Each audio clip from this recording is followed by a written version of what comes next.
Saludo a los estudiantes del ciclo anual San Marcos, anual Aduni. Jóvenes, el día de hoy quien les habla es el profesor Juan Ríos. Vamos a desarrollar la semana número 5 de literatura. Así que todos atentos, por favor. Sí, todos atentos. El día de hoy, vamos a continuar. Hay muchos temas que aprender. Profesor, ¿cuál es el tema del día de hoy? El tema es medievalismo europeo y vamos a concentrarnos en la Divina Comedia, ¿sí? La Divina Comedia de Dante Alighieri. Para esto vamos a remontarnos imaginariamente a la época medieval. La sociedad medieval está marcada por una Europa cristiana principalmente. También vamos a recordar que la Europa cristiana va a ser eh, acosada por el Islam, ¿ya? El islamismo a través de los árabes, de los musulmanes, van a llegar por la península ibérica. Esto ocurre en el siglo VIII, entonces Europa se va a ver amenazada por la presencia del Islam. Asimismo, también por la parte norte de Europa, vamos a contar con la presencia de los vikingos, siglo IX. Miren los siglos, siglo IX después de Cristo. También hay, hay un hecho importante que ocurre, es cuando Jerusalén va a ser tomada, conquistada por los turcos maometanos, y entonces surge también las cruzadas, las guerras de las cruzadas, son varias cruzadas. Aquí van a ser convocados muchos señores feudales que van a iniciar una guerra, la llamada la Guerra Santa, para recuperar el, el lugar, Jerusalén, el lugar sagrado. Entonces, si te das cuenta, hay aquí elementos de guerra, pero también elementos religiosos. Vamos a leer lo que dice aquí abajo. Surge una literatura religiosa, marcadamente religiosa, y también una de guerras. Esa literatura de guerras se resume en los cantares de gestas. Surgen los cantares de gestas. ¿Qué son cantares de gestas? Son hazañas de héroes nacionales. Por ejemplo, pues vamos a recordar el cantar del mío Cid. Vean ustedes entonces, esta es una introducción, este es el marco, esta es la sensibilidad, este es el contexto donde va a surgir la literatura medieval. Ahora, abajo dice, sus transmisores eran anónimos juglares.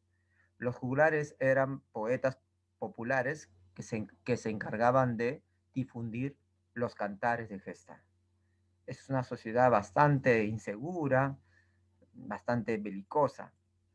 El día de hoy, por tanto, como objetivos, vamos a conocer la literatura medieval a partir de sus características principales. También vamos a analizar la Divina Comedia de Dante Alighieri, ¿sí? De Dante Alighieri, mediante fragmentos, mediante fragmentos. Vamos a responder las preguntas del boletín con argumentos sólidos. Así que jóvenes, todos atentos y vamos a rápidamente ubicarlo en el tiempo, ¿ya? En el tiempo. El contexto histórico, la Edad Media abarca desde la caída del Imperio Romano de Occidente hasta finales del siglo XV, cuando se fortalece el Renacimiento en Europa y ocurre el descubrimiento de América y con la caída del Imperio Bizantino en 1453, fecha que tiene la singularidad de coincidir con la invención de la imprenta, publicación de la Biblia de Gutenberg y con el fin de la Guerra de los 100 años. ¿Sí? ¿Se acuerdan ustedes cuando se descubrió América? ¿Se acuerdan, sí o no? América, 1492. 1492. Hay dos fechas tentatorias, ¿no? Entonces, caída del Imperio Romano de Occidente y el descubrimiento de América. Entonces, es un periodo bastante extenso, ¿ya? Así que vamos a ubicar las obras en ese periodo. En la imagen aparece allí un sacerdote, un obispo, una autoridad religiosa, y vemos también algunos soldados con unas espadas. Entonces vemos allí lo religioso y también lo militar. Hay que recordar también que la Edad Media se divide en Alta Edad Media, que abarca del siglo V hasta el X, y Baja Edad Media del siglo XI hasta el XV. Profesor, ¿y Dante Alighieri en qué periodo se encuentra? Dante Alighieri pertenece a la Baja Edad Media. Él es del siglo XIII después de Cristo, aquí. Las características de la literatura medieval es carácter teocéntrico, teocentrismo. Entiéndase, teo es Dios, centro, Dios es el centro del conocimiento, el centro de la sociedad. Dios tiene control, dirige la humanidad, tiene control de la creación. Aquí en la parte de la derecha, justamente aquí aparecen los representantes, líderes religiosos que van a tener influencia, una influencia histórica fuerte sobre la sociedad. La religión fue dominante, ahí está, mira, ve, porque la sociedad medieval aceptaba todas las verdades cristianas. El teocentrismo entiende que todo es obra de Dios, por tanto debe ser respetado. No se olviden, teocentrismo es una sociedad esencialmente religiosa.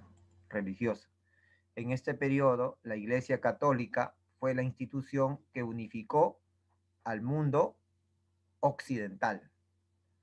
Por eso se habla de una Europa religiosa cristiana, una Europa religiosa, ¿sí? También otra característica, ruptura del equilibrio entre fondo y forma, ¿ya? Se rompe ese equilibrio. ¿Y qué significa? Que en la época medieval lo que van a dar más importancia es en el fondo, en el contenido, en el mensaje. Y la forma no va a tener mucha importancia. Se da predominio al mensaje antes que a lo estético, ya que cualquier otra forma de placer era considerada pecaminosa. ¿Ya? Entonces, lo importante era el contenido. La forma, eso sí, no tenía mucha relevancia. Siguiente, debido a la fuerte influencia en el control social de la religión en las sociedades de la época, a la literatura se le exigía que fuera un vehículo de los contenidos morales, éticos y didácticos del cristianismo, por lo que a menudo era una ¿ah? controlada, ¿ah? Era una controlada literatura ejemplarizante. ¿Ya? Era quiero subrayar antes que nada, contenidos morales, contenidos éticos y didácticos. Entonces, se buscaba que la literatura debe tener una intención moralizante, debe contribuir en la formación a la virtud. Por eso era ejemplos. Por decir, acá aparece el libro de los ejemplos, así se llama, el libro de los ejemplos del conde Lucanor. Este es un libro que contiene relatos y al final hay moralejas para que las personas puedan cultivar las virtudes. Acá hay otro libro de buen amor del arcipreste de Ita. Vean ustedes entonces el carácter principalmente del contenido, didáctico, moralizante.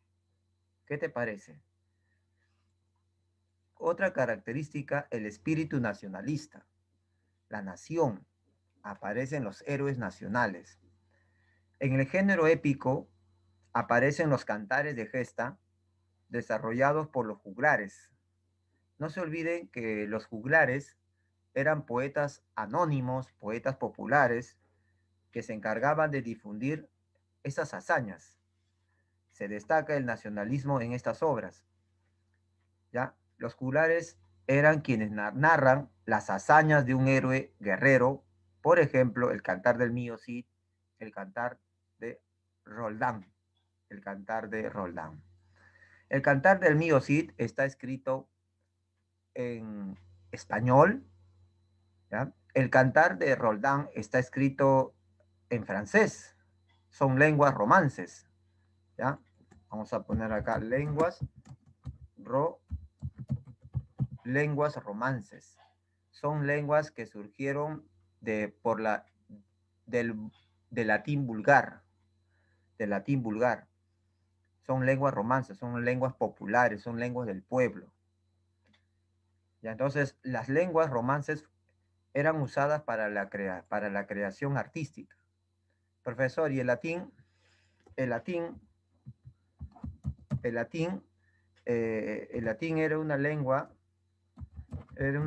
culta. Latín ya era una lengua culta. Vamos, no, culata dice acá, ¿no? Es una lengua culta que solamente lo usaban la gente letrada, la élite intelectual, los filósofos, los teólogos. Ellos leían y escribían en latín. Era gente culta. En cambio, los romances era el lenguaje oral, el lenguaje popular, y también se empezó a usar ya para la creación artística. Entonces, aquí hay un sentimiento nacionalista, la nación, y era muy bien recibida, muy bien recibidos estos cantares por el pueblo. Acá están los juglares. Justamente los juglares eran polifacéticos, eran poetas populares, hacían varias cosas, no solamente difundir las hazañas, sino también podían tocar instrumentos musicales. Aquí en la parte inferior aparece justamente el cantar de Roldán en lengua romance francés, ¿no? En lengua romance francés. Ahí está. También vamos a ver, ahí está el cantar del mío Cid, ¿no? En lengua romance español, lengua romance español.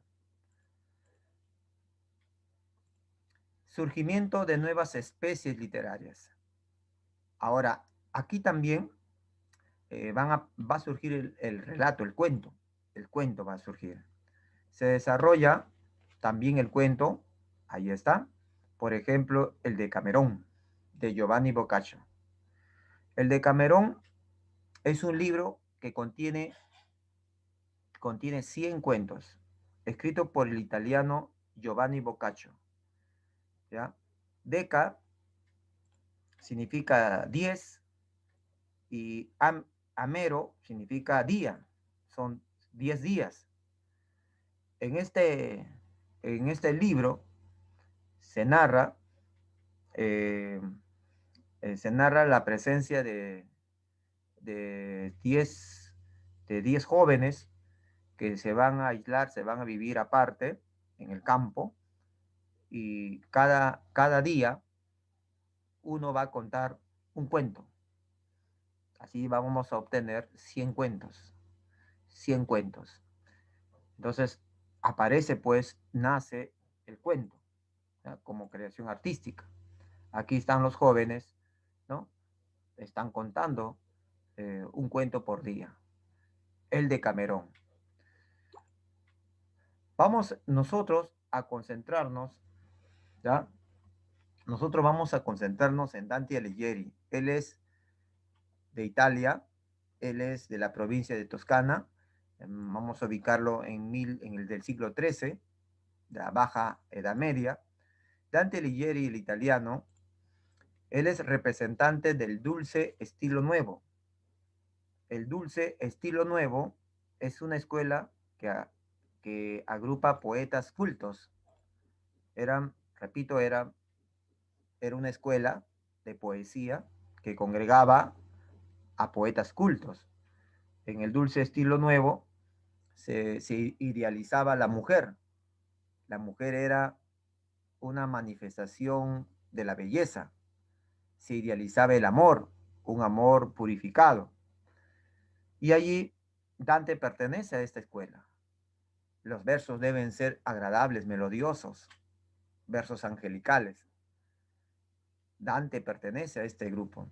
Por eso dice representante del dulce estilo nuevo y considerado un autor pre-renacentista. Acá dice autor pre-renacentista porque él se adelanta al siglo XVI. Él en su obra va a incluir elementos mitológicos de la cultura grecolatina. Una obra pre-renacentista combina elementos de la cultura grecolatina como la mitología y también elementos cristianos, ¿no? Elementos cristianos. Ahí está, por eso dice allí, es decir, de transición entre el medievalismo y el renacimiento. Dante Alighieri es un erudito. Él conoce varios temas. Él sabe de lingüística, sabe de filosofía, sabe también de política, ¿ya? Acá dice, mira, se formó en la escuela Dulce de Estilo Nuevo. Allí aprendería la idealización de la mujer, el tema amoroso y el empleo del verso en decasílabo.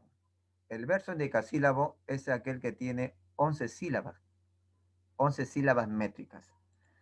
Y aquí están sus obras: La Divina Comedia, Vita Nuova, de vulgar elocuencia, La Monarquía. El día de hoy nosotros nos vamos a concentrar, vamos a analizar la Divina Comedia. ¿Sí? Todos atentos, por favor. Pero seguimos hablando de Dante Alighieri. Seguimos hablando. Dante Alighieri tenía un amor platónico. Tenía en su mente a un amor, a una chica idealizada. Ella se llama Beatriz. Vamos a ver qué dice aquí. Su amor verdadero, aunque platónico, fue Beatriz Portinari, a la que vio por primera vez cuando contaba 9 años. Si bien se encontraron casualmente en varias oportunidades, no intimaron jamás. Beatriz murió en 1290 sin que Dante le confesara su profundo amor. El joven Dante se enamoró. Desde pequeño se quedó impresionado, encandilado, hechizado. Y sin embargo, nunca se declaró. ¿Mm? ¿Qué te parece? Y Beatriz no sabía que hay un hombre que está sufriendo, que está sufriendo, que está sufriendo por ella. Beatriz no sabía. Se parece la historia de muchos jóvenes. Estimado joven, señorita, seguimos nosotros. Acá está Dante con su amor platónico y aquí está Dante también con su amor platónico. No está mirando ahí su amor imposible, su amor idealizado, su amor platónico. Ella se llama Beatriz, su musa, su musa. Y no hay que olvidarnos que Beatriz también va a ser inmortalizada cuando aparezca en la Divina Comedia. Acá dice, Beatriz sería una figura protagónica en la obra universal La Divina Comedia. ¿Qué te parece? Es una manera de honrar, de hacer un homenaje a la chica a quien se ama.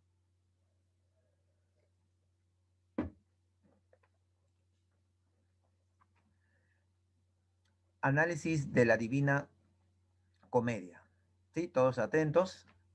Antes que nada, sería bueno también recordar que Dante Alighieri, el italiano, le puso el nombre de comedia nada más. Le puso el nombre de comedia. Porque en esa época se entendía que la comedia era una obra donde se inicia con un conflicto, con algo fuerte, algo desagradable, pero termina con un final feliz, con la solución, con un final feliz. Y en la Divina Comedia, y en esta obra de Dante, vamos a ver que termine en un final feliz. Por eso le puso comedia. Sin embargo, Giovanni Boccaccio, su compatriota, el italiano Giovanni Boccaccio, le aumenta, que es una generación posterior, le aumenta el adjetivo divina y así obtenemos Divina Comedia. Y ha llegado hasta nosotros con ese título, Divina Comedia. Vamos a analizar paso a paso. La Divina Comedia, su autor es Dante Alighieri. Dante Alighieri. ¿Ya? Género literario es épico, porque se narra. Cuando te dice género épico, se entiende que se narra acontecimientos. Especie, poema épico. Es un poema, ya, está en verso, por eso se llama poema épico. El tema es la salvación del hombre pecador. Es la salvación del hombre pecador. En esta obra vamos a ver, el autor nos va a narrar el recorrido que hace el personaje, el recorrido que hace el personaje hasta alcanzar la salvación. Por eso la salvación del hombre pecador. Sabemos que para eso nosotros vamos a ir analizando paso a paso. Hay que salvar al hombre, pero ¿con cómo? Ahorita vamos a ver. Es un poema alegórico escrito en toscano. Esto es muy importante, ¿ya? Está escrito en toscano, no en latín. El toscano era un dialecto del italiano del siglo XIII, estructurado en un total de 100 cantos dice allí, 100 cantos, todos ellos escritos con la misma regla métrica, tercetos en decasílabos. ¿Ya? Entonces, estos 100 cantos, todos los versos tienen 11 sílabas métricas. Cuando yo digo en decasílabo, joven, cuando yo digo, acá está, cuando yo leo en decasílabo, significa 11 sílabas métricas. Todo el poema está compuesto por 11 sílabas. Los versos son de 11 sílabas métricas. Perfectas. Y la estrofa es tercetos. Número 3. Número 3. Aquí también dice poema, mira joven, acá también dice poema alegórico, porque las criaturas o los personajes que aparecen aquí simbolizan algo, un concepto filosófico o un aspecto humano, simbolizan algo, por eso se dice alegórico. Por ejemplo, en esta obra aparece el personaje Virgilio, y Virgilio representa a la razón humana, la sabiduría humana, sabiduría humana. En esta obra también aparece Beatriz, y ella simboliza la fe, la gracia. Vean ustedes entonces el carácter alegórico. 100 cantos, no te olvides. Acá está. De los 100 cantos, 33 corresponden al cielo, 33 al purgatorio y 33 al infierno, más un canto, más un cántico de introductorio. ¿Ya? 33, 33, 33. Esta obra está dividida en 3 partes. La primera, el infierno, con 33 cantos. Luego el purgatorio, 33 cantos. Luego el paraíso, con 33 cantos. Más uno, que es introductorio, serían 100 cantos. Todo en verso. ¿Ya? Repito, esta obra nos va a narrar una experiencia sobrenatural del personaje Dante, que va a recorrer estos 3 lugares de ultratumba hasta alcanzar la salvación. Dice abajo, la composición del poema se ordena según el simbolismo del número 3. Por ejemplo, 3 personajes principales. estrofa de 3 versos, y cada una de las 3 partes cuentan con 33 cantos. ¿Qué te parece? El número 3. A ver, profesor, amplíe un poquito más. Claro, claro, voy a ampliar. El simbolismo número 3 es importante. El número voy a subrayar aquí con color rojo. El número 3 dice que simboliza a la Santísima Trinidad. Como Dante Alighieri es un autor que pertenece a la cultura cristiana, a la sociedad cristiana, a la educación cristiana medieval, entonces él asume pues la visión cristiana. Y de ahí que la visión cristiana asume que Dios es en 3 personas. Y aquí aparece el número 3. Y en su obra se refleja eso. Por ejemplo, 3 personajes principales, pues son allí Dante, el hombre pecador, Virgilio, Beatriz. Las estrofas son tercetos. Y cada terceto es porque tiene 3 versos. Y la obra también tiene 3 partes. Incluso, más adelante, Lucifer tiene 3 caras. El número 3 es un número alegórico, es un número, algunos lo llaman cabalístico porque nos lleva al conocimiento profundo de la divinidad. ¿Qué te parece, joven? ¿Qué te parece? Interesante, ¿sí o no? Cómo en la obra se refleja el pensamiento de una época.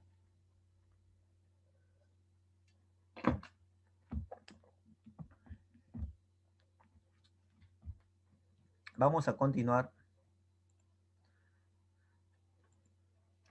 Características de la obra La Divina Comedia. La Divina Comedia, escrita entre 1304 y 1321, es un poema dividido en 3 partes que cuenta el viaje del peregrino, alter ego de Dante, por el infierno, por el purgatorio y por el paraíso, acompañado por Virgilio y Beatriz. Este es el resumen bastante, bastante ilustrativo. Entonces, repito, nos va a contar la historia del personaje Dante que va a recorrer esos 3 dimensiones de ultratumba, acompañado por Virgilio. Ahí está. Virgilio, que representa, ¿qué representa Virgilio? Lo voy a escribir. Virgilio representa la razón humana, dimensión, ¿ya? Él va a acompañar, estimado joven señor, él va a acompañar a Dante por todo el infierno. Si te das cuenta, ¿ya? El infierno tiene la forma de un cono invertido. Ellos van a descender así. Miren, ven, van a descender. Ahí está. Pero ellos van a quedarse, Dante va a asustarse, ver el castigo, el sufrimiento de las almas que están penando, sufriendo. Y Lucifer está aquí, en el último. Aquí está Lucifer. Satanás está aquí. Pero repito, Dante no viaja solo, sino le está acompañando Virgilio. Lo está dirigiendo, porque la razón dirige. Luego también aparece el purgatorio. En el caso del purgatorio, tiene la forma de una montaña que se levanta en el mar. Y allí ellos van a ir y obviamente el purgatorio significa purificación o expiación. Dante va a empezar a ascender, tiene que limpiarse sus pecados y ya ahí está la entrada, y en cada rayano hay un tipo de pecado por el cual que hay que purificar. ¿Quién lo está guiando por todo este lugar? ¿Quién es el guía? Es Virgilio. Y hasta aquí. Virgilio lo acompaña, lo dirige racionalmente hasta aquí, por todo el purgatorio, hasta este lugar donde aparece una especie de bosque. Es un hermoso bosque, ¿ya? Y luego Virgilio desaparece. Virgilio, el alma de Virgilio se va ¿a dónde? Se va a donde pertenece, que es en el limbo. En el limbo. Profesor, ¿y ahora Dante se queda solo? No, Dante no se queda solo. Bueno, por unos minutos se queda solo, pero luego llega, ¿sabes? Alguien que va a continuar guiándolo. ¿Quién va a encargar? ¿Quién se va a encargar? Es su segundo guía. Acá está, Beatriz. Beatriz, la mujer más hermosa del planeta para Dante, ya se va a encargar de dirigirla. Beatriz, ¿qué representa? Beatriz representa la fe, la gracia divina, la fe. Hay que tener fe para la salvación. ¿Ya? La obra se divide a su vez en cantos. Pero antes de continuar, aquí, y Beatriz se va a encargar de, mira, joven, todo esto, todo este purgatorio está aquí. ¿Ya? ¿Y qué ocurre? Que Dante se va, Beatriz lo va a guiar por todas las esferas. Ahí está, las esferas, está Mercurio, Venus, el Sol. El Sol gira alrededor de la Tierra. ¿Ya? Y en cada planeta hay un tipo de almas que están disfrutando ya de la paz. ¿Ya? Y estas esferas, donde supuestamente están las almas, giran alrededor de la Tierra. Esta es una teoría. ¿Cómo se llama esta teoría? Donde afirma que los planetas y el Sol, y que la Tierra es el centro del universo. La Tierra es el centro del universo. Esa es teoría geocéntrica. Entonces vemos que Dante, él resume todo el conocimiento de esa época. La Divina Comedia de Dante resume el conocimiento de esa época. Allí vemos una clase de astronomía. También vamos a ver que ahí vamos a conocer filosofía. Repito, él resume la síntesis del pensamiento de esa época. ¿Qué más tenemos? Dice ahí, la obra se divide a su vez en cantos y está repleta de simbolismo y alegorías, de temas religiosos como la salvación, el amor divino, la ética cristiana. Ya hemos visto el asunto de alegorías. Alegorías significa que los personajes simbolizan algo. ¿Ya? También vamos a ver que el león, ¿ya? La pantera, esos animales que van a aparecer, loba, también simbolizan algo. ¿Sabes qué representa el león? ¿Qué representa el león? Ya yo te voy a decir, pues. Claro, el león representa la soberbia, ¿sí o no? Y la lujuria, la lujuria. Estas son y la loba, la avaricia o la codicia. Y estas son pasiones humanas que arrastran al ser humano. Cuando el ser humano es dominado por esas pasiones, estas pasiones lo pueden llevar a su destrucción. ¿Ya? Estas pasiones lo pueden llevar a hacer actos indignos. Por eso, esas pasiones son peligrosas. Entonces, león, pantera son fieras, por eso se llaman fieras. Fíjate qué conocimiento, una manera de conocer el alma humana. Ahí está la alegoría. Vamos a continuar, estimado joven señorita. Acá está el resumen del infierno. Sabemos que, ¿ya? Sabemos que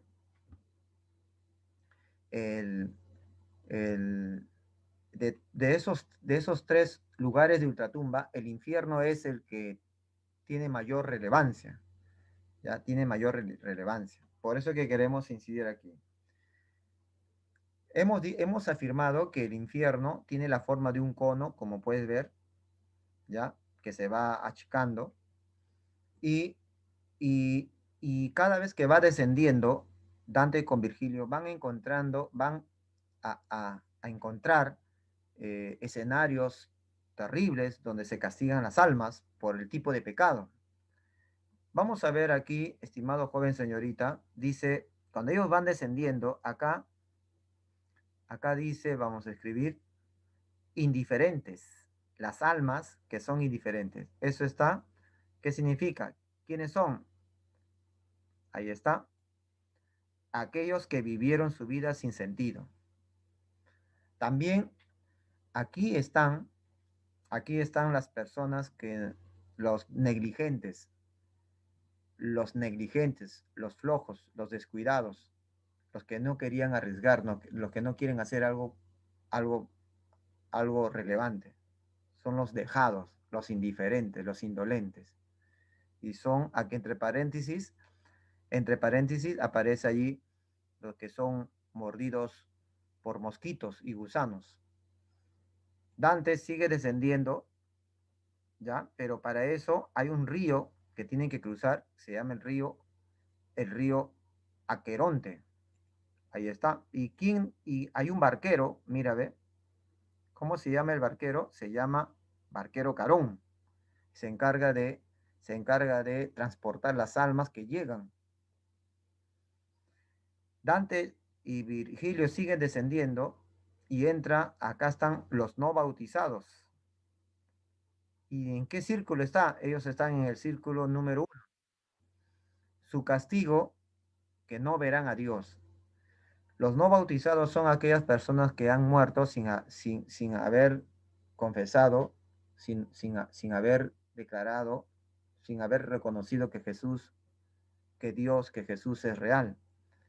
No, entonces, los no bautizados, mejor dicho, son personas paganas que no llegaron a conocer. Allí está, por ejemplo, Homero. Homero está allí. Homero está allí. Virgilio pertenece a este grupo. Su castigo están suspirando. Siguen descendiendo, siguen descendiendo y encuentran los lujuriosos. Los lujuriosos están en el segundo círculo y aquí en los lujuriosos hay un ser mitológico que se llama Minos. En el segundo círculo dice Minos, indica, él es el juez. Minos, acuérdate, es un monstruo mitológico, es el juez de las almas, ¿ya? Minos es el juez de las almas. Es una criatura, es una criatura mitológica que tiene una cola enorme. Él se encarga él se encarga de examinar la, la, al alma, cuál es el pecado más grave, y él decide a qué círculo va a ser destinado el alma pecadora. Y acá Minos indica a qué círculo bajará cada alma. Y él está allí en el círculo de los lujuriosos. ¿Ya? Y su castigo es torbellinos, mira, ve, huracanes dentro del infierno que arrastran las almas. Como los lujuriosos eran encendidos, son encendidos por el calor erótico, entonces el viento los arrastra como diciendo, pues hay que calmar ese fuego. Siguen descendiendo y aquí tenemos en el tercer círculo, acá vamos a ver tercer círculo, los glotones. Los glotones son castigados por una lluvia de granizo y además aparece el perro cerbero. Es un monstruo con 3 cabezas, ojos rojos, que aúlla y desgarra a los glotones. Siguen descendiendo y en el cuarto círculo están los avaros y pródigos. ¿Qué son los pródigos? Los pródigos son los derrochadores, los que despilfarran el dinero. Y ellos hacen 2 listas, ¿ya? Y se lanzan piedras. Ahí está. Y aquí, ¿qué personaje mitológico se encuentra? Plutón. Plutón. Siguen descendiendo, hay una laguna Estigia, y en esa laguna están hundidos Los iracundos, dominados por la ira, por la cólera. Eso está en el quinto círculo, ¿ya?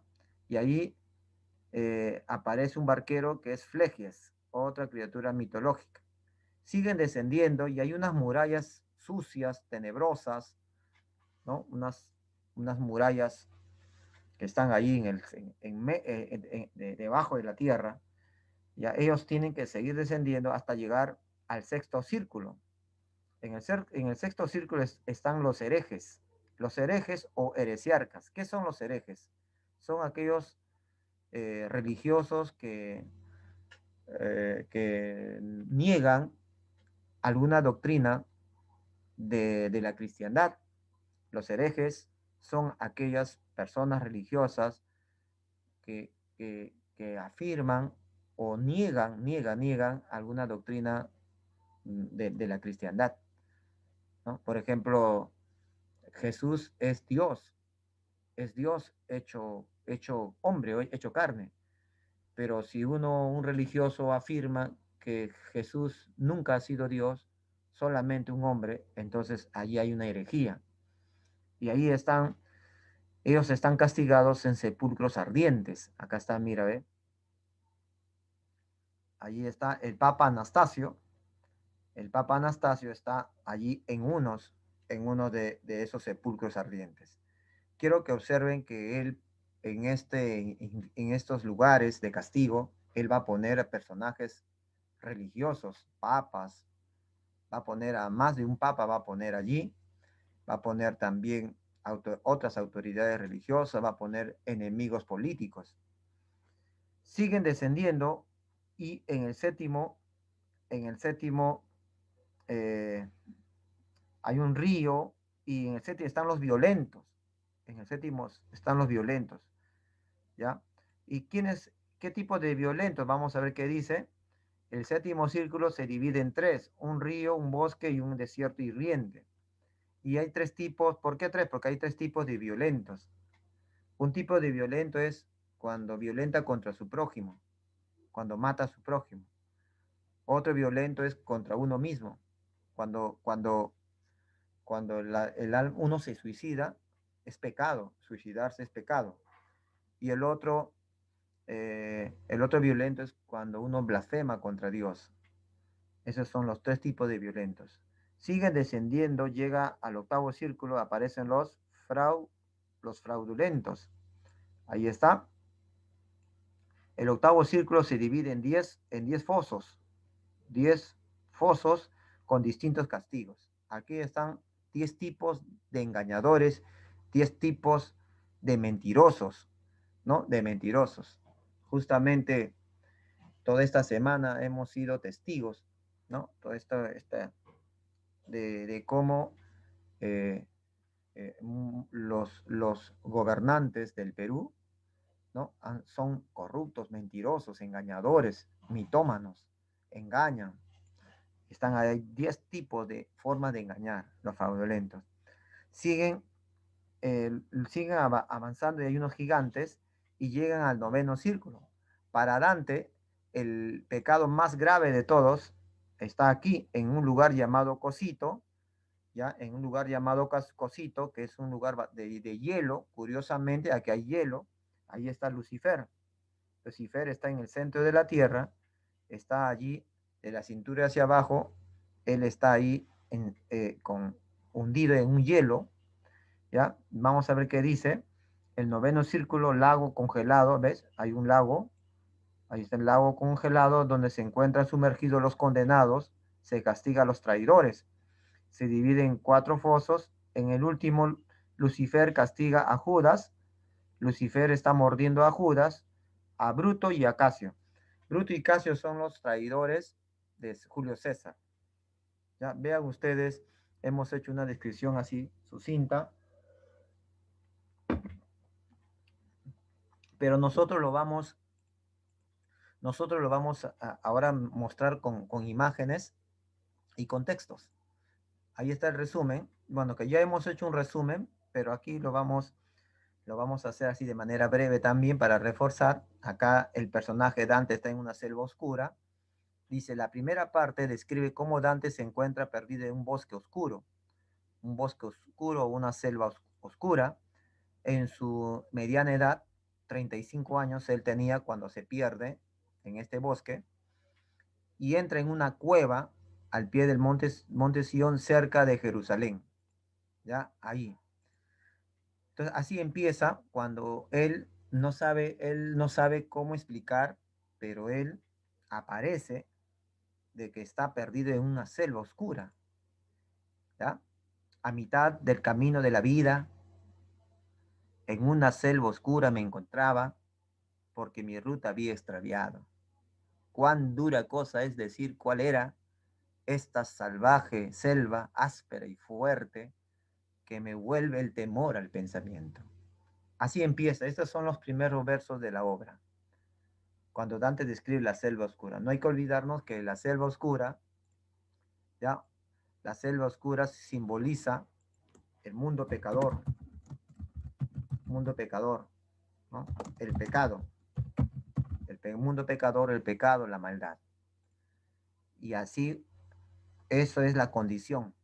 Es la selva oscura, es el pecado, las tinieblas.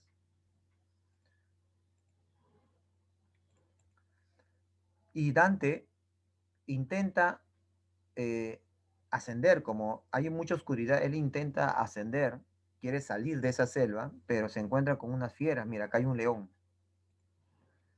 Tres animales alegóricos le salen al paso. Una pantera, mira los animales, son tres animales. Una pantera, una loba y un león. La pantera representa la lujuria. Mira, ahí está lo alegórico. La ciudad de Florencia que lo ha exiliado. La loba es el pecado de la codicia. Y más allá de esto, el poder temporal del Papa en Roma, el león representa la soberbia y el poder de Francia que pretendía dominar Italia. Vean ustedes entonces que estos animales simbolizan algo. Aquí está el león. Mire, aquí vamos, estos son los versos. Y vi casi al principio de la cuesta una onza, ¿ya? Una onza es una pantera, un felino, ¿ya? Es una pantera, ¿ya? Y vi casi al principio de la cuesta una onza ligera y muy veloz, que de una piel con pintas se cubría. La imagen de un león que luego vi, ¿eh? Acá ya aparece el león. Me pareció que contra mí venía, con la cabeza erguida y hambre fiera, y hasta temerle parecía el aire. Y una loba, que todo el apetito parecía cargar en su flaqueza, que ha hecho vivir a muchos en desgracia. Está hablando de la codicia, la ambición, las tres pasiones, las tres fieras. ¿Ya? En la primera de las tres cánticas, o tres cantos, conocida comúnmente como el infierno, Dante es guiado por el espíritu del poeta Virgilio. El alma de Virgilio lo va a guiar. Acá está, ¿ya? Virgilio es el que tiene la corona. Ese es el poeta sublime. Lo va a guiar. Y acá está en un barco, un barco y las almas están allí, ¿no? Vamos a ver los versos. Mira, por ejemplo, acá tenemos tercetos. Acá hay tercetos. Acá, o el siguiente es otro tercero, una estrofa de tres versos. Y en estos tres grupos, en estos versos vamos a conocer, estimado joven, vamos a conocer la presentación de Virgilio. Me dijo, hombre no soy, mas hombre fui, porque él ya murió, Virgilio aquí es un alma. Me dijo, hombre no soy, mas hombre fui, y a mis padres dio cuna Lombardia, pues Mantua fue la patria de los dos. Nací sub Julio César, aunque tarde, y viví en Roma, bajo el buen Augusto, tiempos de falsos dioses mentirosos. Poeta fui, y canté de aquel justo, hijo de Anquises, que vino de Troya, cuando Ilión la soberbia fue abrazada. Aquí Virgilio está describiendo su identidad. Él es Él es romano, ¿ya?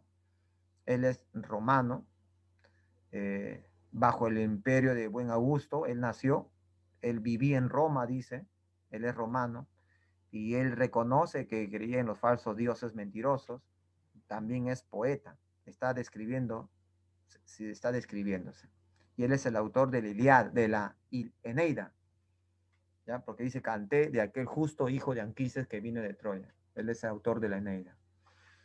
Aquí, esto está en la primera parte, ¿ya? ¿Qué más? Llegan a las puertas del infierno y Dante observa en el dintel esta frase, ¿ya? Entonces, Dante estaba horrorizado porque estaba solo, pero cuando llega Virgilio, ya él se calma. Y Virgilio lo anima, le dice, no te preocupes, yo te voy a guiar, ¿ya? Llegan a las puertas del infierno y Dante observa en el dintel esta frase.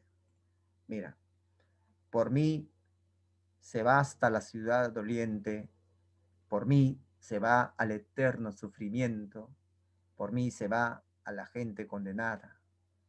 La justicia movió a mi alto arquitecto, hízome la divina potestad, el saber sumo y el amor primero. Antes de mí no fue cosa creada, sino lo eterno y duro eternamente. Dejad, los que aquí entráis, toda esperanza.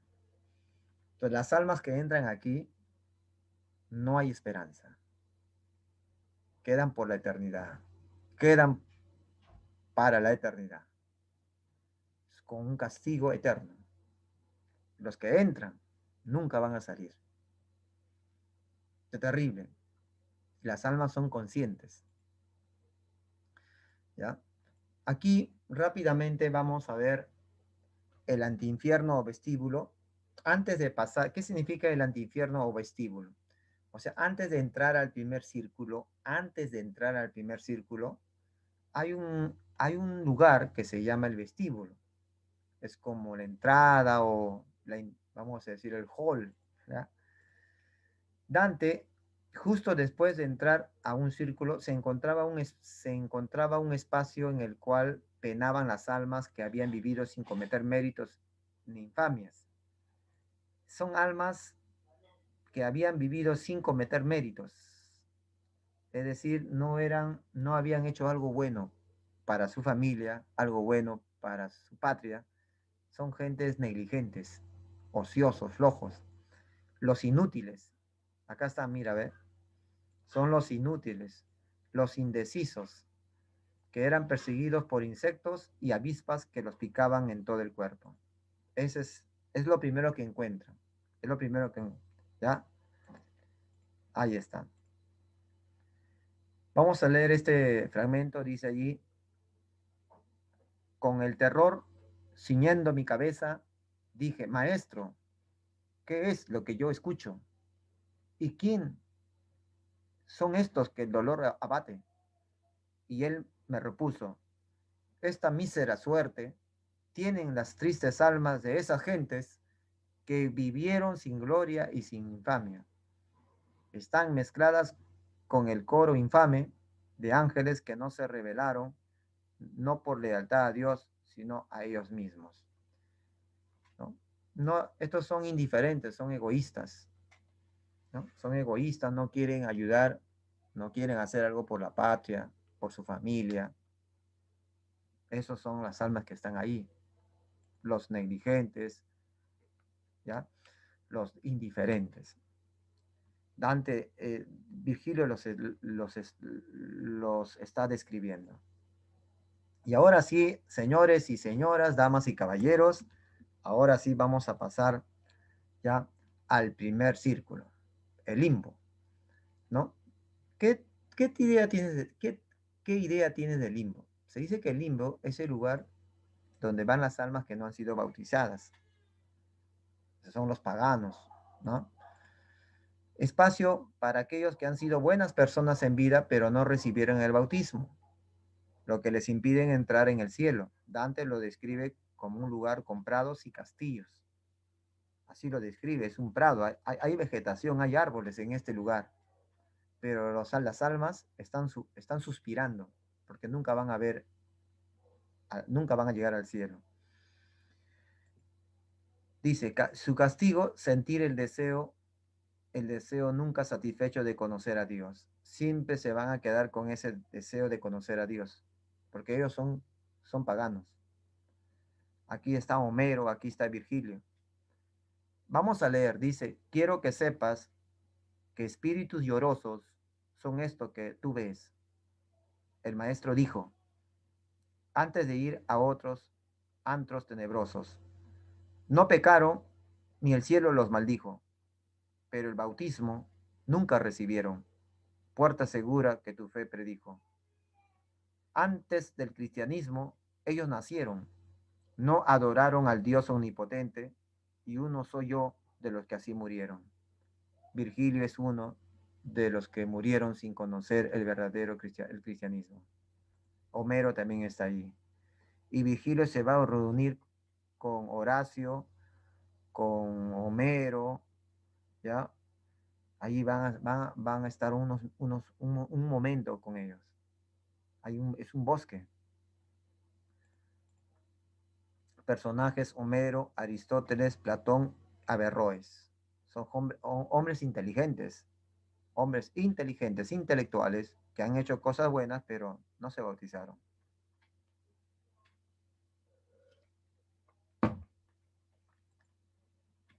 Segundo círculo, los lujuriosos. Ay, ay, ay.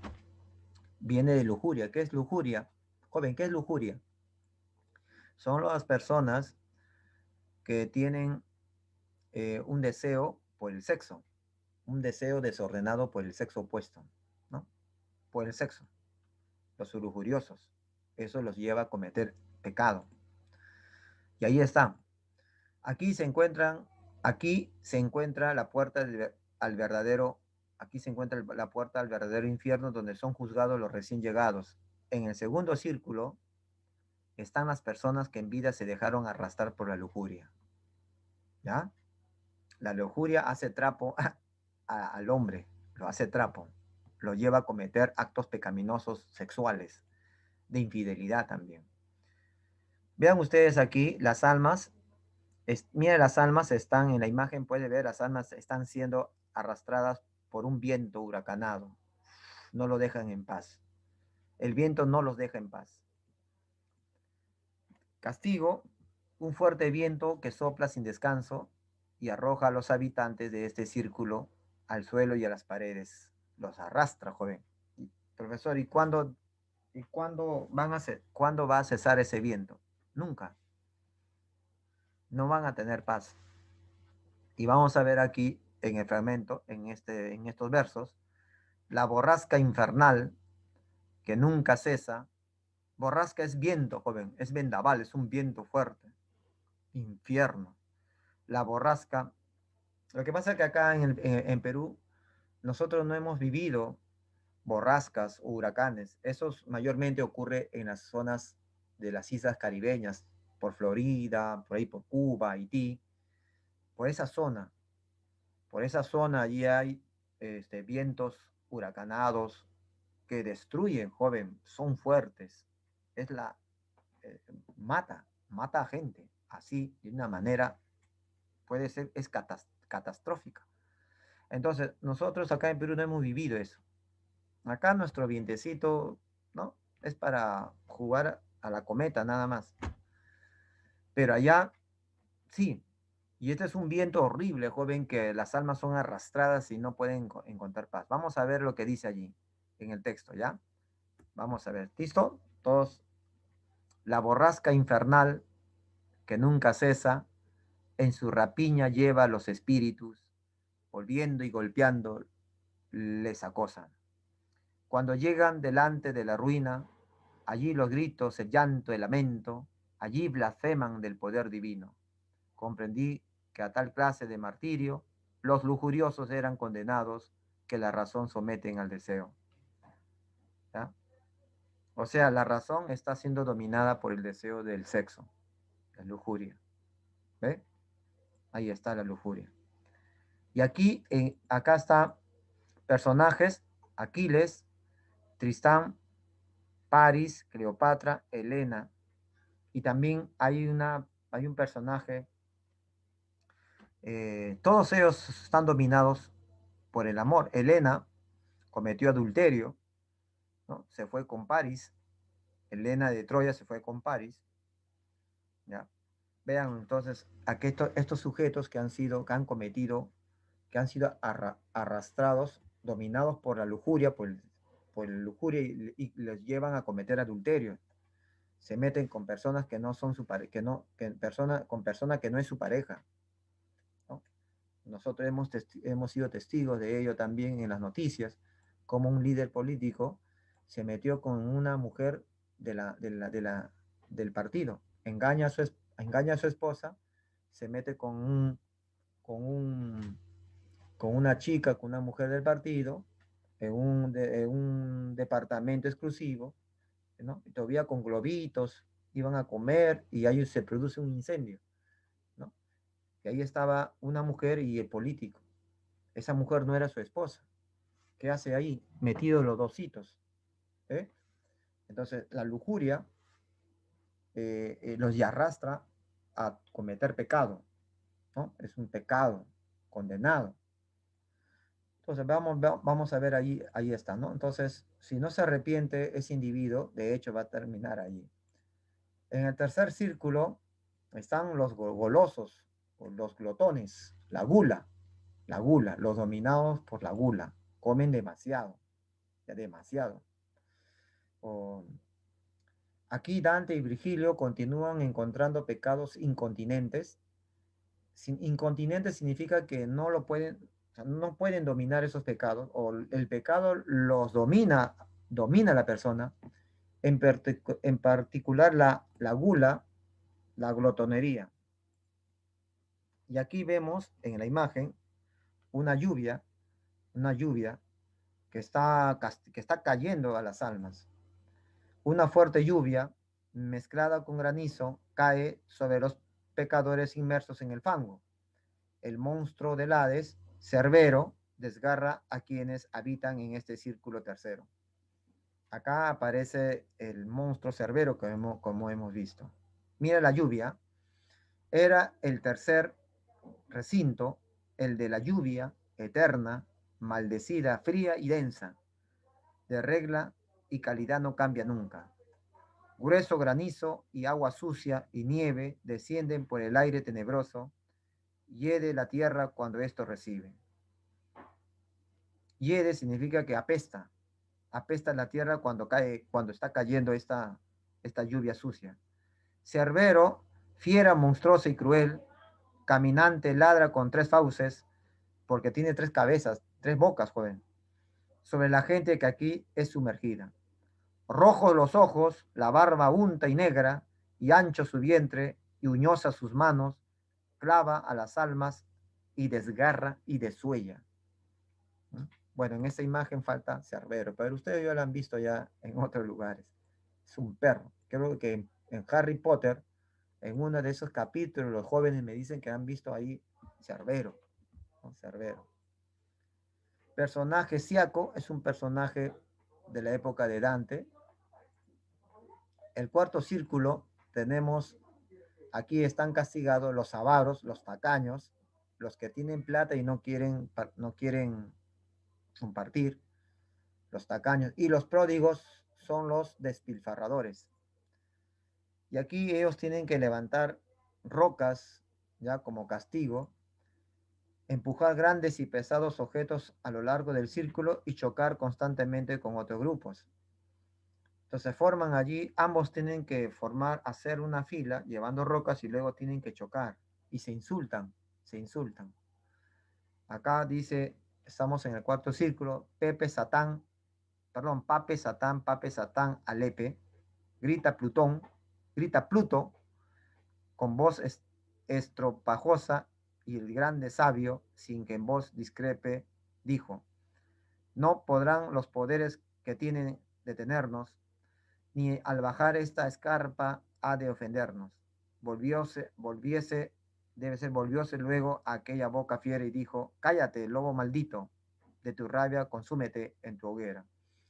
Plutón Es un dios griego, pero está aquí en el cuarto círculo, y Pluto significa riqueza, significa dinero.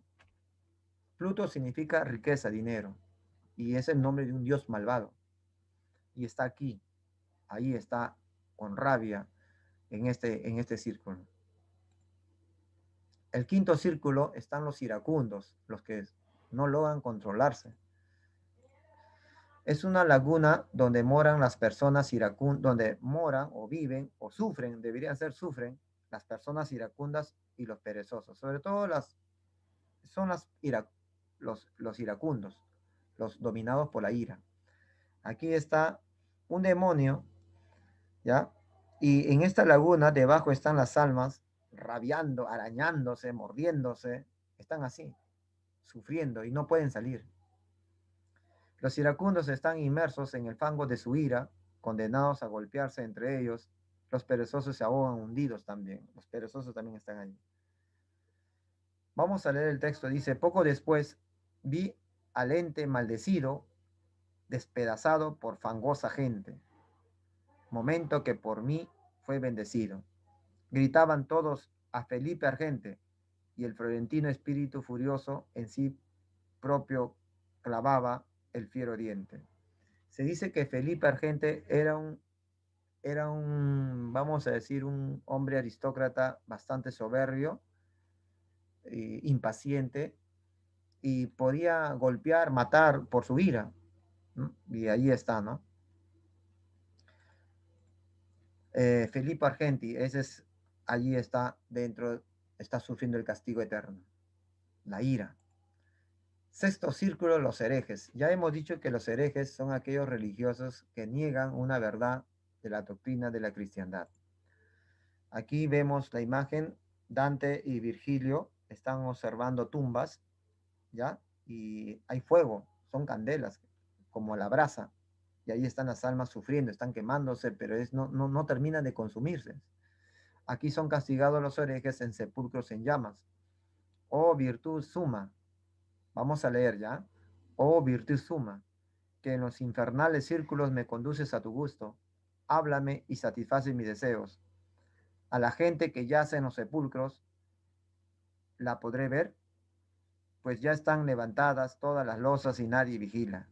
Y él repuso, cerrados serán todos cuando aquí vuelvan desde Josafat con los cuerpos que allá arriba dejaron. Ahí está, ¿no? Bien, entonces así son castigados los herejes, tumbas, ¿ya? Con candela.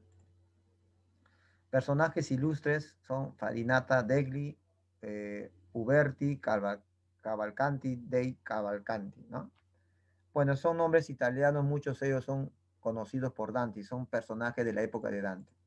El séptimo círculo, los violentos. En este círculo, ojo, los violentos, mira lo que dice, el custodio del círculo es el minotauro. Acá hay un minotauro, joven. El minotauro es una criatura mitológica.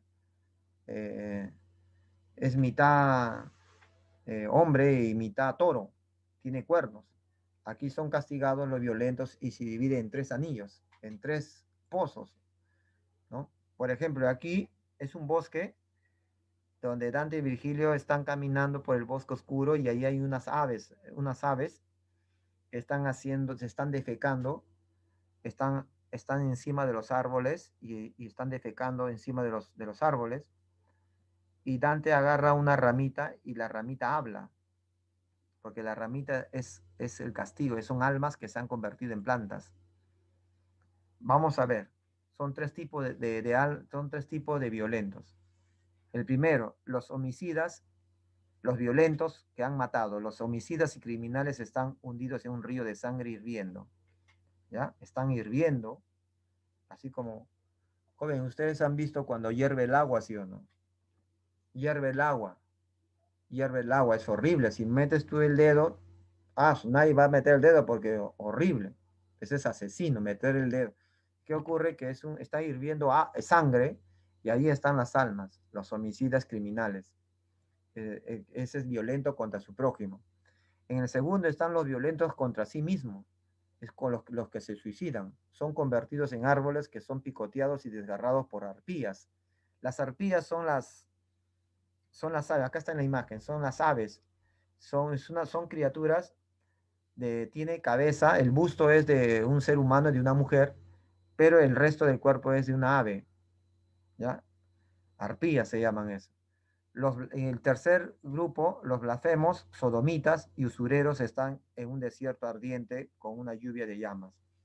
Acá están los sodomitas, los blasfemos. Los blasfemos son las personas que insultan o insultan a las cosas del cielo, las cosas de Dios o a Dios mismo.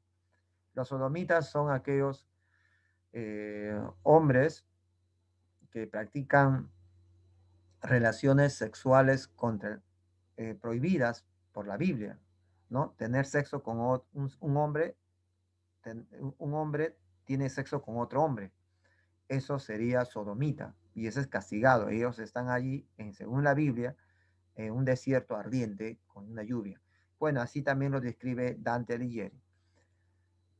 Acá, en este verso dice, y por ello me dijo, si tronchases cualquier manojo de una de estas palabras, tus pensamientos también romperías. Entonces extendí un poco la mano, corté una ramita a un gran endrino es una planta, y su tronco gritó, ¿por qué me hieres? Y haciéndose después de sangre oscuro, volvió a decir, ¿por qué así me desgarras? ¿Es que no tienes compasión alguna? Hombres fuimos y ahora matorrales. Más piadosa debiera ser tu mano, aunque fuéramos almas de serpientes. Así le rompió la ramita y se quejó el árbol, ¿no? Personajes, Brunetto Latini y Jacobo Rústico son personajes de la época de, de Dante. Entonces, no te olvides, el séptimo círculo tiene violentos, tres tipos de violentos. El primero es contra el prójimo, el segundo es contra uno mismo, se suicida, y el tercero es violentos, bien violentos contra Dios o contra la creación de Dios, la creación de Dios. El octavo círculo, los fraudulentos, acá están todo tipo de mentirosos, engañadores. Aquí se castigan los pecados relacionados con el fraude y la hipocresía, entre otros. De acuerdo con el nivel de fraudes, los pecadores se acomodan en 10 recintos, ya en 10 recintos. ¿Ya? Castigo varía de acuerdo a los recintos, la mayoría incluye torturas con fuego. Hay variedad, pues, ¿no? El fraude, dice ahí, el fraude, que cualquier conciencia muerde, se puede hacer a quien de uno se fía, o a aquel que la confianza no ha mostrado.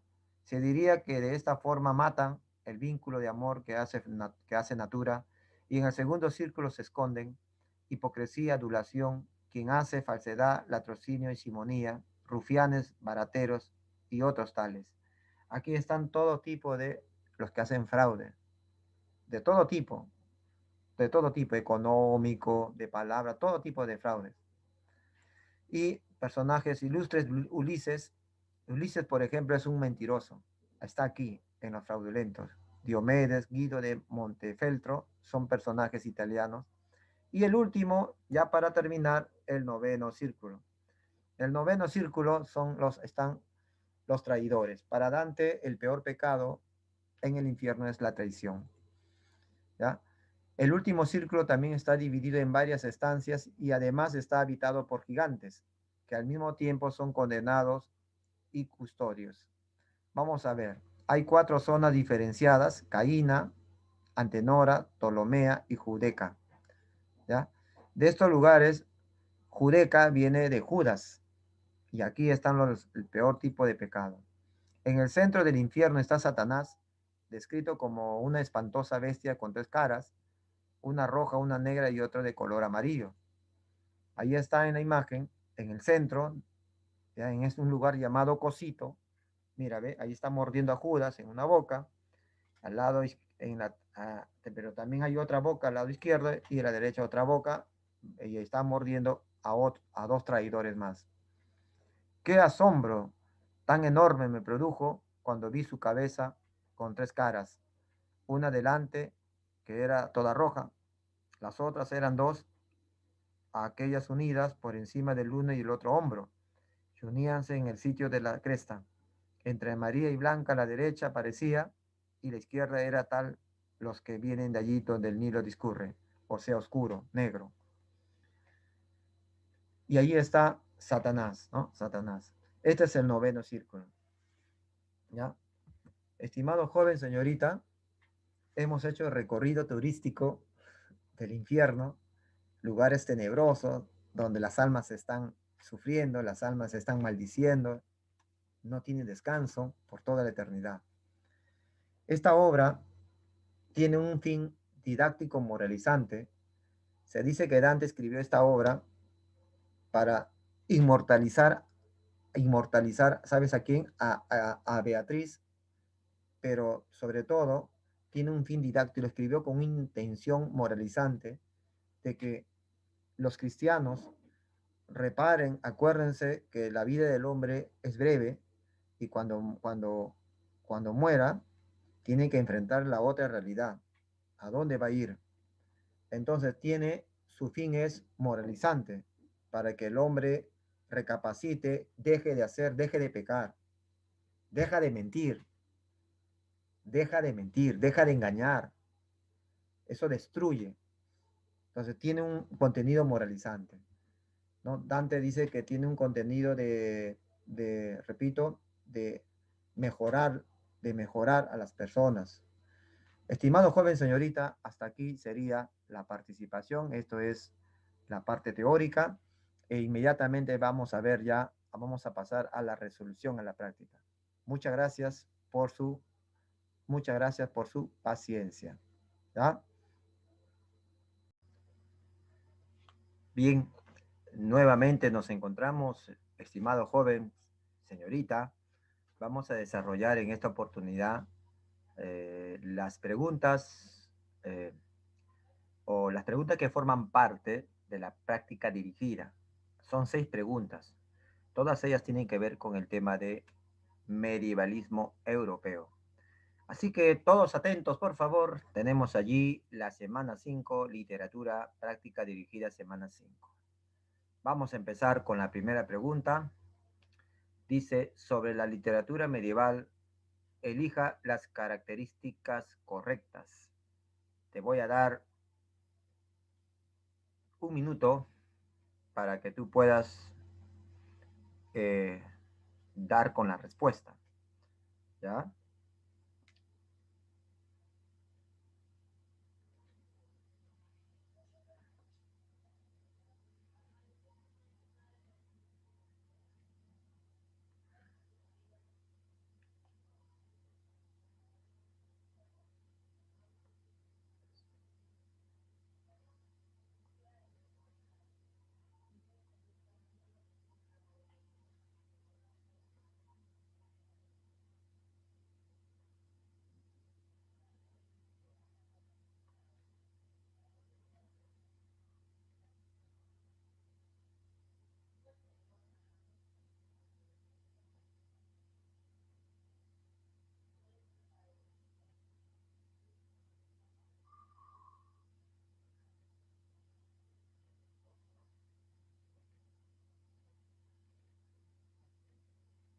Bien, jóvenes, vamos a ver entonces cuál crees que tú sea la respuesta.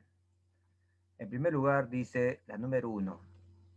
Se mantiene una perspectiva de tipo teocéntrica. Vamos a ver qué tenemos en la resolución.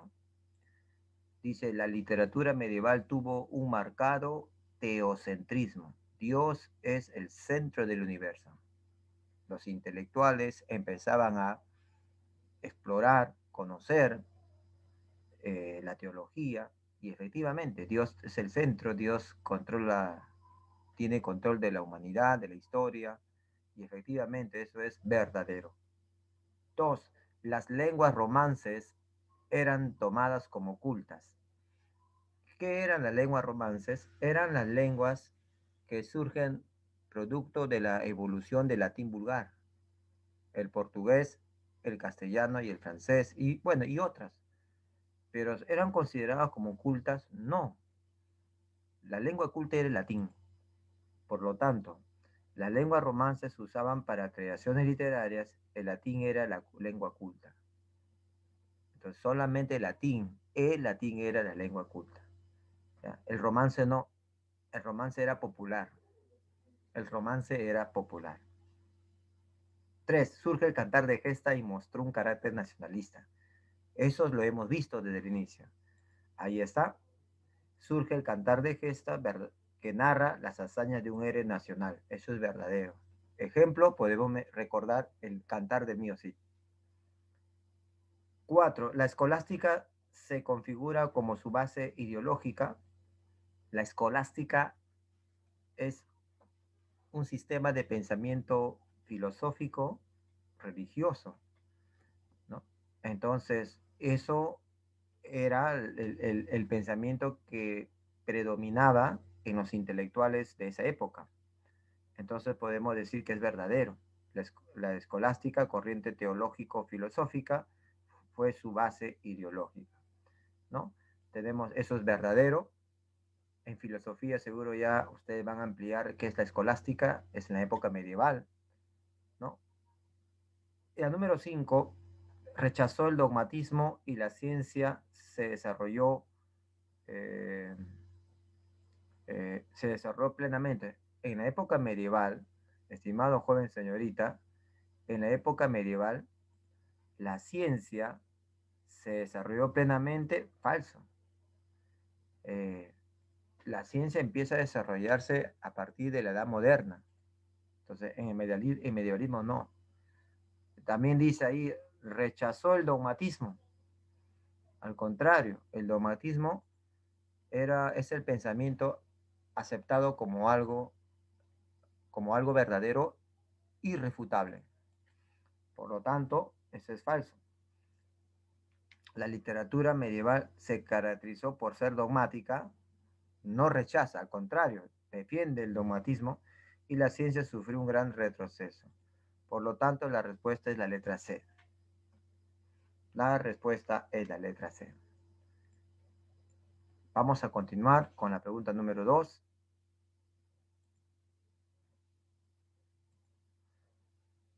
Dice, con respecto a la producción literaria de Dante Alighieri, señale la secuencia correcta del valor de verdad.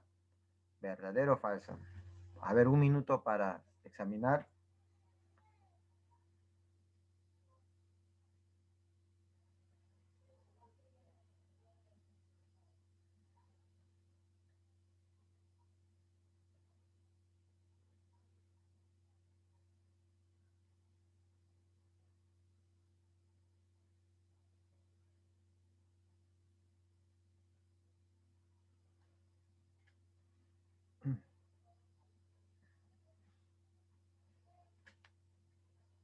Bien, ¿sí? ¿Qué tal? Vamos a resolver, ¿ya? En la número 1 dice, perteneció al grupo denominado Dulce Estilo Nuevo. ¿Te acuerdas? Claro que sí. Sí perteneció a la escuela poética Dulce Estilo Nuevo, la cual idealizó a la mujer como una dona angelicata. Dona significa señora, una señora angelical. Eso es verdadero. 2. Mostró una marcada erudición. Dante mostró una marcada, sabía conocía varias ciencias, eso sí, eso sí es verdadero, él es erudito, pero revaloró solo el latín, solo, únicamente el latín, eso es falso. Él valora también la lengua popular, el toscano. Ahí está. Dominaba las ciencias de su época, claro, erudito, revaloró, además del latín, la lengua romance. Entonces, acá dice solamente, eso es falso. También revalora la lengua romance, el toscano. La número 3, desarrolló actividad política y expresó una intención pedagógica. Él fue político, él perteneció al partido de los güelfos y expresó una intención pedagógica, claro. La Divina Comedia es un claro ejemplo. Participó en la política, perteneció al partido de los Güelfos y buscaba reformar Florencia. Como él se sentía, estaba muy vinculado con su Florencia querida, veía mucho caos, bueno, había mucho desorden, mucha codicia, mucha maldad. Él entonces quiere mejorar, claro. Vamos a ver la 4. Idealiza a la mujer al amor y presenta una síntesis del pensamiento medieval. Claro que sí. Él va a idealizar a la mujer. La mujer es algo sublime, él va a idealizar al amor. También una síntesis del pensamiento medieval. ¿Ya? La idealización a la mujer es Beatriz, símbolo de la fe, la sabiduría y la belleza. La síntesis medieval se describe en la Divina Comedia. Claro. Ahí es un ejemplo de cómo él sintetiza varios saberes y eso está en la Divina Comedia. Ahí se habla de lingüística, de lenguaje, se habla de la astronomía, de política, y también se habla de teología. En la número 5, por la influencia del pre-renacimiento, alterna el cristianismo con la mitología grecolatina. Eso es verdadero, claro. El pre-renacimiento combina esos dos rasgos. Vamos a leer, la concepción dantesca es cristiana y al mismo tiempo se basa en la mitología grecolatina y toma como referencia al romano Virgilio. Claro, Virgilio es un pagano de la cultura latina, romana. Sin embargo, Dante Alighieri lo exalta. Entonces él exalta valores cristianos, pero también exalta valores paganos. El pre-renacimiento. Estimado joven, señorita, vamos a ver qué tal nos va. Número 3 dice, el siguiente grabado representa al poeta medieval Dante Alighieri al iniciar el canto 1 de la Divina Comedia. Indique a qué espacio alude y cuál es su significado. Vamos a dar un minuto a ver qué tal nos va.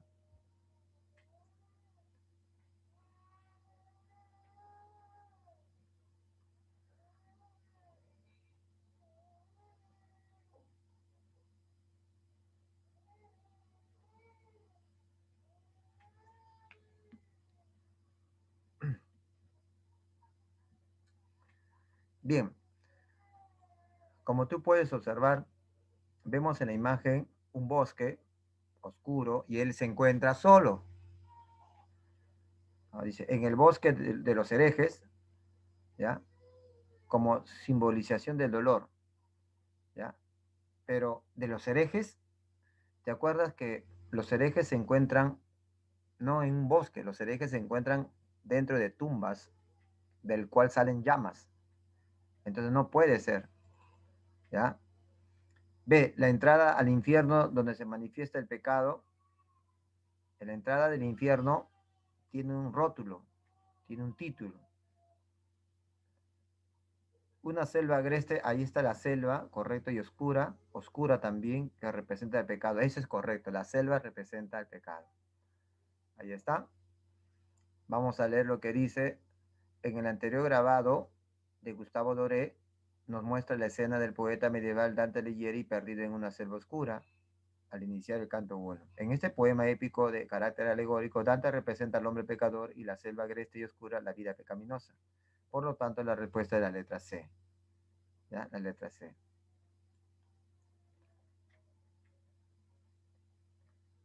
Vamos a continuar con la pregunta número 4.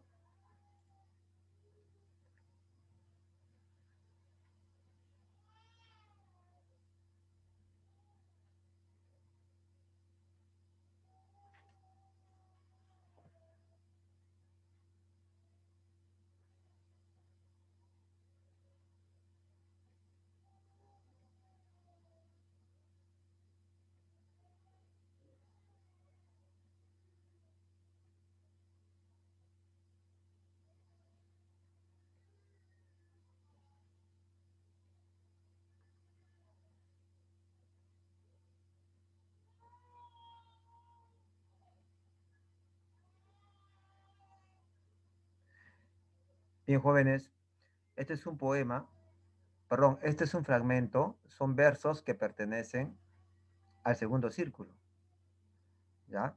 Está hablando de los lujuriosos. Está hablando de los lujuriosos. Te pregunta la incorrecta, dice, ¿no? Ah, la estrofa que se utiliza es el terceto endecasílabo. Uno, vamos a contar. Un verso, dos, tres. Uno, dos, tres. Uno, dos, tres. Eso es verdadero. ¿Ya? La estrofa se utiliza, es el terceto. La estrofa utilizada es el terceto o serie de tres versos en decasílabos. B, el pasaje corresponde al círculo de lujuriosos. Eso es verdadero. Se alude al círculo de los lujuriosos, ya como hemos indicado. Letra C, se inserta personaje de la mitología grecolatina. Claro, eso es verdadero. Helena, Aquiles y Paris son personajes de la leyenda de la mitología latina. Todo es verdadero. La incorrecta, no hay correspondencia entre el pecado y el castigo. Sí hay correspondencia. Como el pecado es amor, es en vida sus ardores, ardores quema, amor es algo caliente, ardor quema. Entonces, estas almas ardían de amor y entonces el castigo era el viento, de tanta, dice acá, desmarrido por tantas sacudidas, era el viento que los arrastra.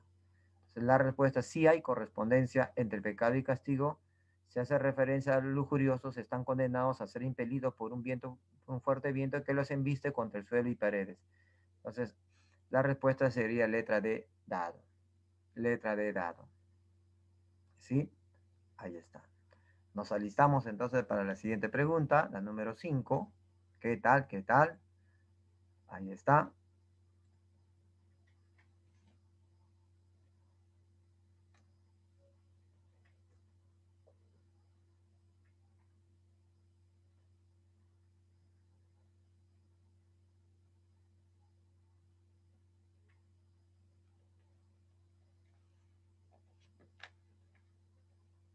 Bien,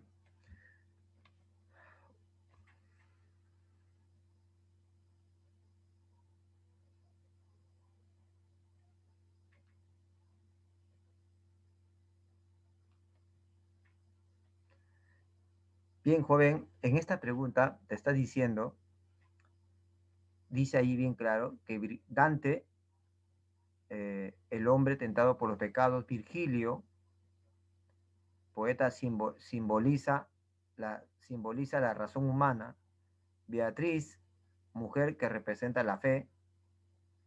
Entonces, eso es algo alegórico, algo simbólico. En el caso de la A, dice, la pregunta te pide, estos roles muestran un poema narrativo caracterizado principalmente por la simbología que cada personaje adquiere en la historia. En la historia no, del cristianismo medieval, dice.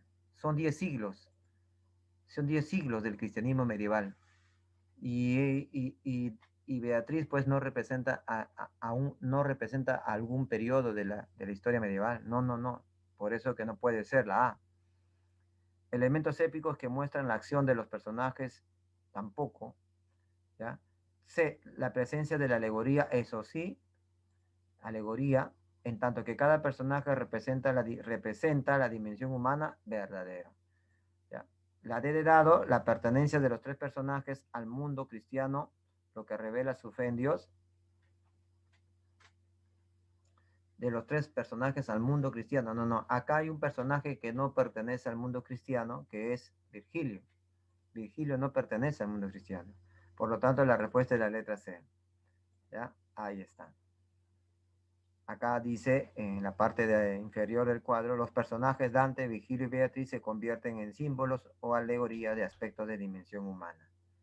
Claro, Virgilio simboliza la razón y Beatriz la fe. Y Dante, el hombre pecador. Y la última pregunta, ahí está. Leemos el texto un minuto.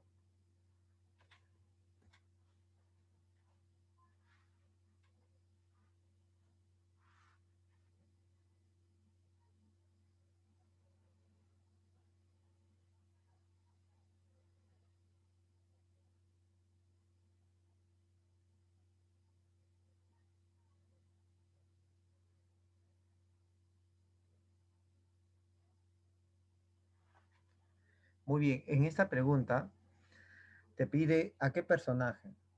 En la A te dice Caronte, él es el barquero, el encargado de trasladar las almas, ¿no? Que llegan a al mundo, al inframundo. Él se encarga. Virgilio es el poeta de la razón. Minos es un monstruo con un rabo enorme, es el juez de las almas, que tiene un rabo enorme y decide a qué, decide, juzga las almas y decide a qué círculo va a ser destinado. Lucifer es el que está en el último círculo, el que está en el círculo de los traidores. Bueno, entonces la respuesta aquí es, vamos a leer, en las estrofas anteriores el personaje aludido es Minos. Se sienta en la entrada del segundo círculo del infierno, ¿ya? Propiamente dicho, allí juzga los pecados de cada alma y le asigna su justo castigo indicando el círculo al que debe descender. Hace esto dando el número apropiado de vueltas a su cola alrededor de su cuerpo. Entonces la respuesta es letra C. La letra C. Profe, ¿y cómo yo puedo encontrar? Claro, dice allí, eh, acá dice B de qué sitio del infierno expresa y ciñe la cola. Acá habla de la cola, mira, la cola, y cada vuelta marca el grabado a que abajo la endereza. Ahí está. También dice, presente hay siempre multitud revuelta, cada alma se declara ante su juicio, ahí está, él es el juez del alma, la escucha y al abismo baja y vuelta. Entonces ahí la respuesta es la alternativa C. Y este es el resumen, jóvenes. Hasta aquí sería entonces la resolución de la práctica dirigida. Cuídense bastante, jóvenes, y Dios mediante nos estaríamos viendo en la siguiente clase. Hasta aquí sería. Cuídense. Gracias por su atención.